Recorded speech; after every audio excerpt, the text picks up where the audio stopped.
Welcome to your ultimate pit stop, Piston Pundit, where horsepower meets headlines.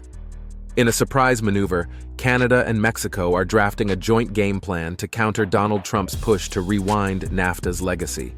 Once neighbors with separate agendas, they've downshifted into alliance mode, aiming to shield their economies from a turbocharged return of U.S. tariffs. With fentanyl-linked duties and auto industry aftershocks in play, this isn't just trade talk. It's a high-stakes geopolitical race. Let's break down how this partnership could reshape the road ahead for North American commerce.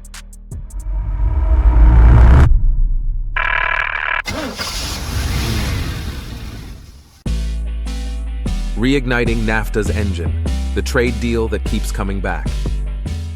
Let's rewind to 1994, when the North American Free Trade Agreement, better known as NAFTA, rolled out like a new model year. Its mission? Strip away trade barriers between the US, Canada, and Mexico to supercharge economic cooperation. It worked, at least on the surface.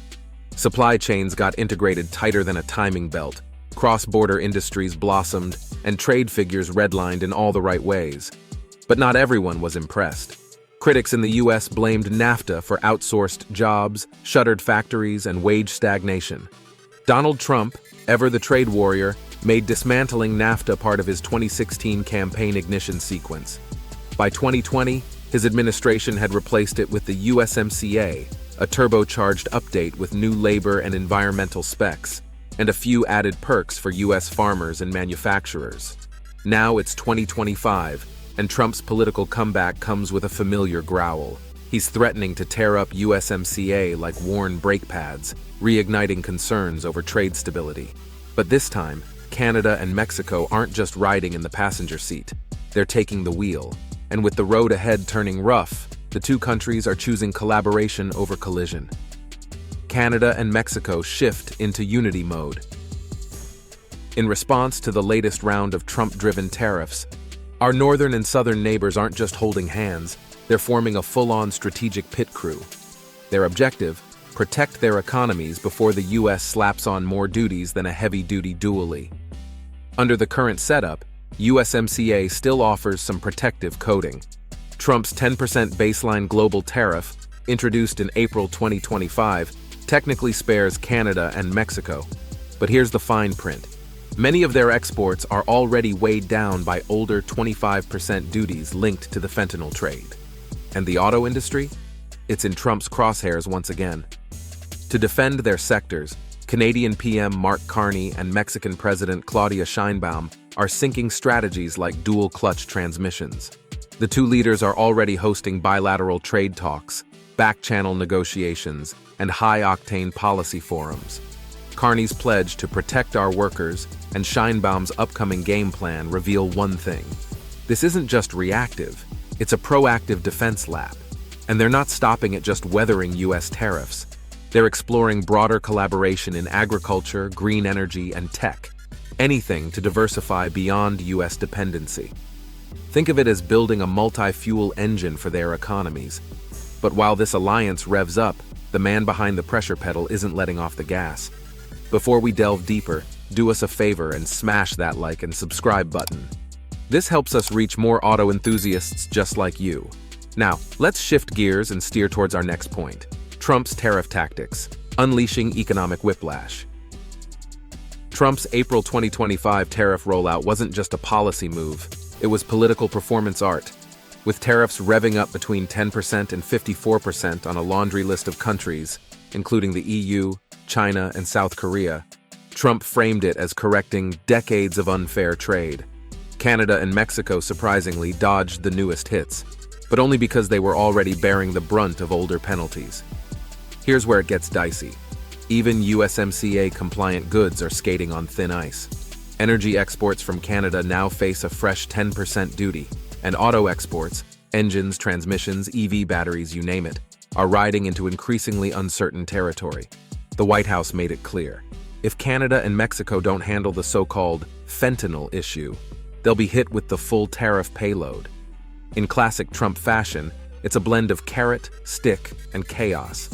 He's using crises to justify economic pressure. painting the US as a perennial victim while leveraging policy changes like a wrench at a pit stop. And the aftershocks? Massive.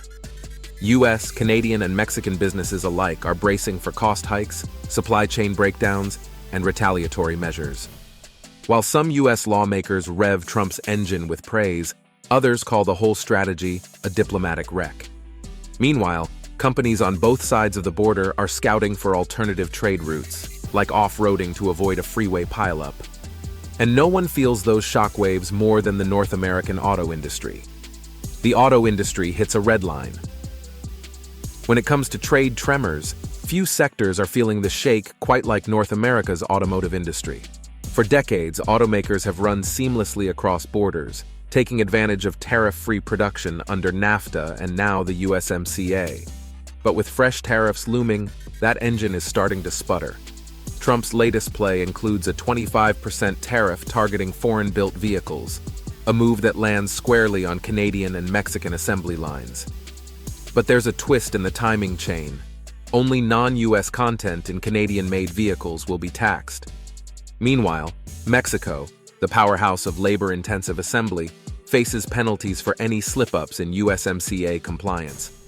In Canada, the auto sector's warning lights are flashing. Manufacturers are combing through supply chains to identify parts vulnerable to new tariffs. Some are even considering rerouting production through US facilities, but that brings a whole new set of costs and delays. With fierce global competition from Asia and Europe, any slowdown could be a blow to Canada's edge.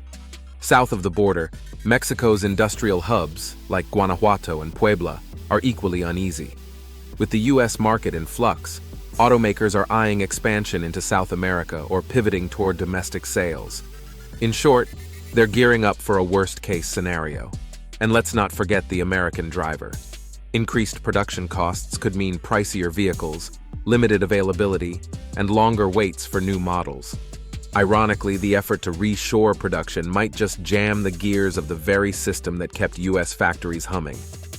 So where does that leave the future of trade on this continent? Rebuilding the map of North American trade. This budding Canada-Mexico partnership isn't just about bracing for tariffs. It's a long-haul strategy in motion.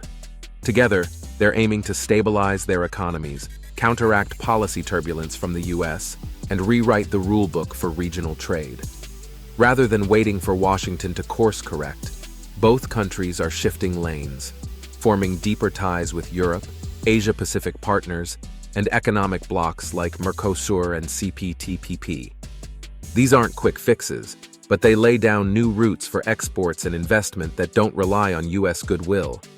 There's also serious talk about joint ventures in clean tech, digital trade, and cross-border logistics. Think of it as building a next-gen trade infrastructure, one that runs cleaner, faster, and more independently.